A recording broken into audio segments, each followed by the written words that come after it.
Hey guys, வணக்கம். இந்த வீடியோவில் நம்ம டயபெட்டிஸ் நோயாளிகளுக்கு மிகவும் அவசியமான முக்கியமான தகவல்களை தான் பார்க்க போகிறோம்.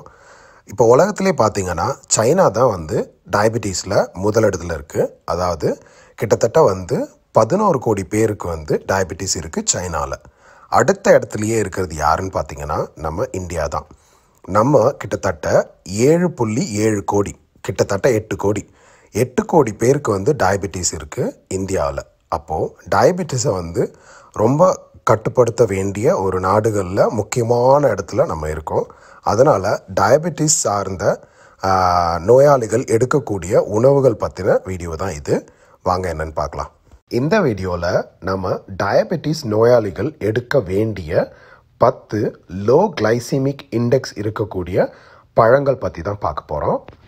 நம்ம உடம்புக்கு மாவுச்சத்து அப்படிங்கிறது அவசியம். ஏன்னா இந்த மாவுச்சத்து தான் நம்மளோட செல்லுக்கு எனர்ஜி கொடுக்குது. ஆனால் இந்த செல்லு எனர்ஜியை கார்போஹைட்ரேட்லேருந்து எடுத்து யூஸ் பண்ணணுன்னா அதுக்கு இன்சுலின் தேவை. இப்போது பொதுவாக பார்த்திங்கன்னா நம்ம உடம்புல இன்சுலினே சுரக்கலை அப்படின்னாலோ இல்லை இருக்கிற இன்சுலினை நம்ம உடம்பால் பயன்படுத்த முடியல அப்படின்னாலோ அது டைப் 1 டயபெட்டிஸ்.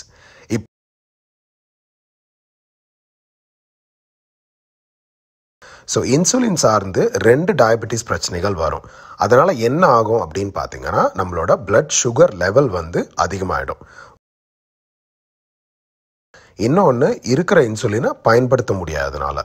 ஸோ இந்த 2 பிரச்சனையினால் டயபெட்டிஸ் அது நரம்பு, கண், கிட்னி இந்த 3 பாகங்களையும் வெகுவாக பாதிக்கும். ஸோ அதனால் பார்த்தீங்கன்னா டயபெட்டிஸ் வராமல் தடுக்கிறது ரொம்ப ரொம்ப அவசியம். அடுத்து கிளைசிமிக் இண்டெக்ஸ் அப்படின்னா என்ன அப்படின்னு பார்க்கலாம். மாவுச்சத்து இருக்கிற உணவுகள் நம்ம ரத்தத்தின் சர்க்கரை அளவை எவ்வளோ சீக்கிரம் அதிகப்படுத்தும் அப்படிங்கிறத சொல்கிறது தான் கிளைசிமிக் இண்டெக்ஸ். கிளைசிமிக் இண்டெக்ஸில் 3 வகை இருக்குது, இல்லைனா 3 வகையான ஸ்கோர்ஸ் இருக்குது. ஒன்று லோ, அடுத்து மாட்ரேட்டு, அடுத்து ஹை.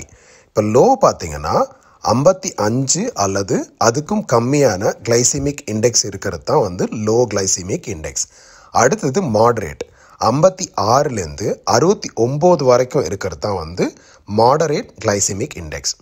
அதுக்கு அடுத்தது ஹை கிளைசிமிக் இண்டெக்ஸ், அது 70லேருந்து அதுக்கு மேலே இருக்கிறது தான் ஹை கிளைசிமிக் இண்டெக்ஸ் இருக்கிற உணவுகள்.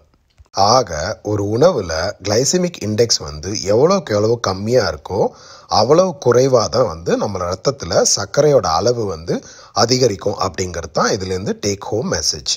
நிறைய முழு பழங்கள் இல்லைன்னா ஹோல் ஃப்ரூட்ஸ், அதாவது ஜூஸ் செய்யப்படாமல் அப்படியே சாப்பிடக்கூடிய பழங்களில் பார்த்தீங்கன்னா எப்போவுமே low to moderate level of glycemic index தான் இருக்கும். இது தவிர்த்து முழுமையாக இருக்கிற ஃப்ரூட்ஸில் பார்த்தீங்கன்னா வைட்டமின்ஸ் ஏ, சி, அப்புறம் ஃபைபர் எப்போவுமே அதிகமாக தான் இருக்கும். கிளைசிமிக் இண்டெக்ஸ் தவிர்த்து கிளைசிமிக் லோட் அப்படிங்கிற ஒரு விஷயத்தை வச்சும் ரத்தத்தோட சர்க்கரை அளவு ஒரு உணவு எப்படி அதிகரிக்கும் அப்படிங்கிறத கண்டுபிடிக்க முடியும். இப்போ கிளைசிமிக் லோட் அப்படின்னா என்னன்னு கேட்டிங்கன்னா கிளைசிமிக் இண்டெக்ஸ் வேல்யூ கூட சேர்த்து ஒரு சர்விங் உணவில், அதாவது நீங்கள் ஒரு பிளேட்லேயோ இல்லை ஒரு கப்புலேயோ ஒரு உணவு எடுக்கிறீங்கன்னா அந்த அளவில் எவ்வளவு கிராம் கார்போஹைட்ரேட் இருக்குது அப்படிங்கிற கணக்கை சொல்கிறது தான் கிளைசிமிக் லோடு. இப்போது இந்த கிளைசிமிக் லோடை நீங்களே கால்குலேட் பண்ணணுன்றதுக்கு ஒரு ஈக்குவேஷன் இருக்குது. அது என்னன்னா கிளைசிமிக் லோட் அல்லது GL ஈக்குவல்ஸ் GI. அந்த GI multiplied by X grams of carbohydrates. இந்த 2 குவான்டிட்டியும் டிவைடட் பை 100. ஸோ GI எடுத்துக்கிட்டு ஒரு ஃபுட்டோட GI எடுத்துக்கிட்டு அதை அந்த ஃபுட்டில் இருக்கக்கூடிய நம்பர் ஆஃப் கிராம்ஸ் ஆஃப் கார்போஹைட்ரேட்டால் மல்டிப்ளை பண்ண பிறகு அந்த வேல்யூவை 100ஆல் டிவைட் பண்ணிங்கன்னா நீங்கள் எடுக்க போகிற உணவோட கிளைசிமிக் லோடை நீங்கள் கண்டுபிடிச்சிடலாம். இப்போ கிளைசிமிக் லோடையும் 3 வகையாக பிரிக்கிறாங்க. Low, moderate, high.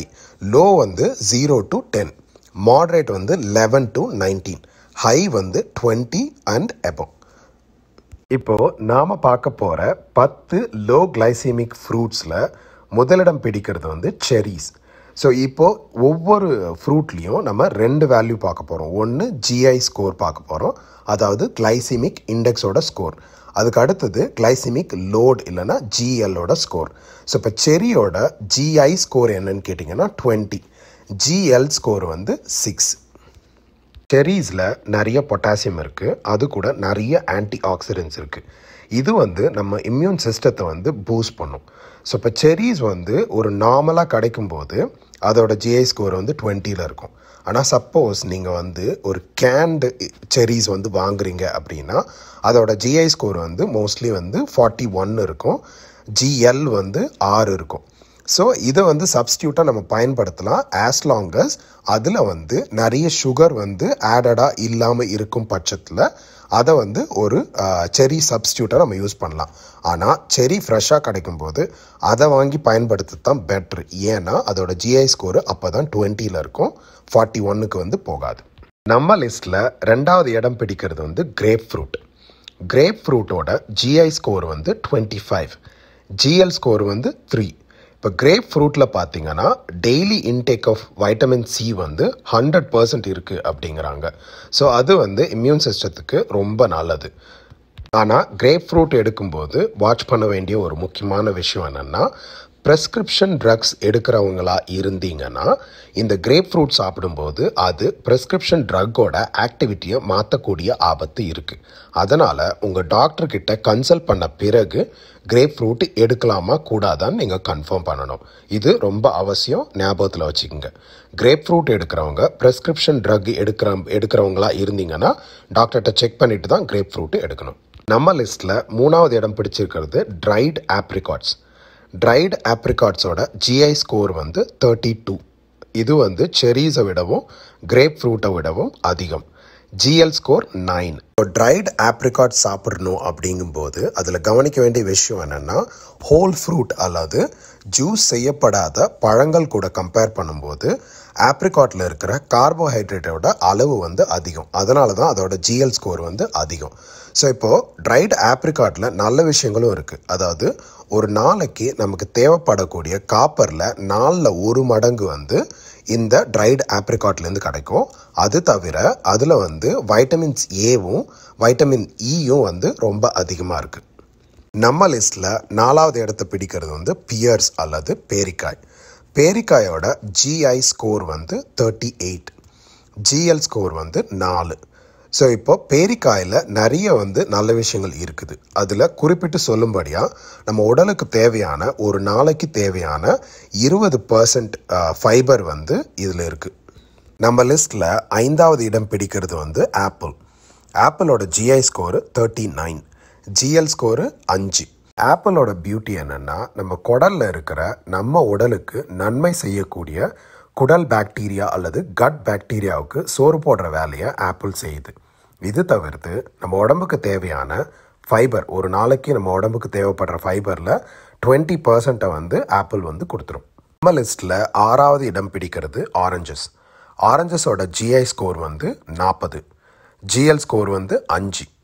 ஆரஞ்சில் vitamin C நிறைய இருக்குதுன்னு எல்லாருக்குமே தெரியும்.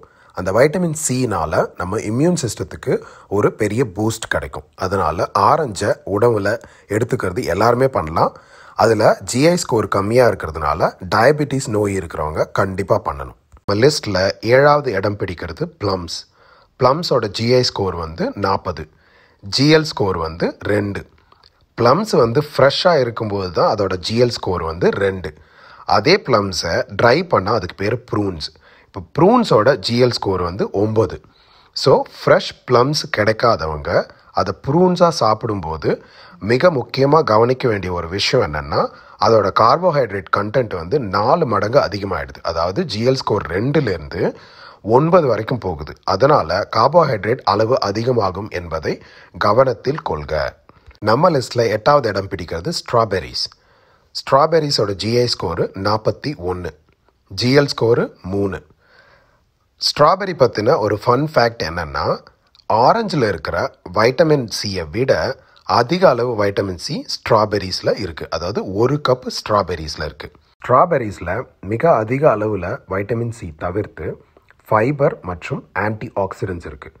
இது தவிர்த்த ஒரு நல்ல நியூஸ் என்னென்னா, ஸ்ட்ராபெரிஸில் ஜிஎல் ஸ்கோர் வந்து 3 தான், அதிகபட்சம் 4 வரைக்கும் தான் போகும். அதனால் ஸ்ட்ராபெரிஸ் கூட சேர்த்து ப்ளூபெரிஸ், பிளாக்பெரிஸ், ராஸ்பெரிஸ் எல்லாத்தையுமே சாப்பிட்லாம். அது எல்லாத்துக்குமே ஜிஎல் வந்து 3லேருந்து 4 வரைக்கும் தான். நம்ம டாப் 10 லிஸ்ட்டில் 9வது இடம் பிடிக்கிறது பீச்சஸ். பீச்சஸோட ஜிஐ ஸ்கோர் வந்து 42, ஜிஎல் ஸ்கோரு 5.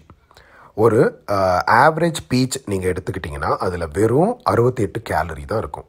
ஆனால் அதில் கிட்டத்தட்ட 10 வெவ்வேறு வைட்டமின்ஸ் இருக்கும், இன்க்ளூடிங் ஏ அண்டு சி.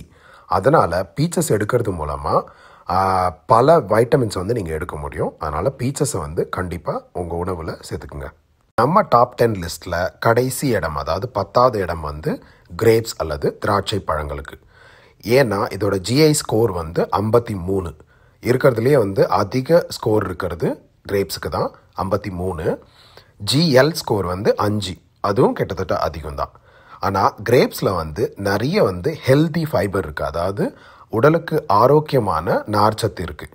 இது தவிர்த்து கிரேப்ஸில் வைட்டமின் B6 இருக்குது. இது என்ன பண்ணும் அப்படின்னு கேட்டிங்கன்னா, நம்மளோட மூளை செயல்பாடுகளையும் மூட் ஹார்மோன்ஸ் அப்படின்னு சொல்லக்கூடிய ஒரு வகையான ஹார்மோன்ஸையும் வந்து அதிக அளவில் சுரக்கிறதுக்கு உதவி பண்ணும்.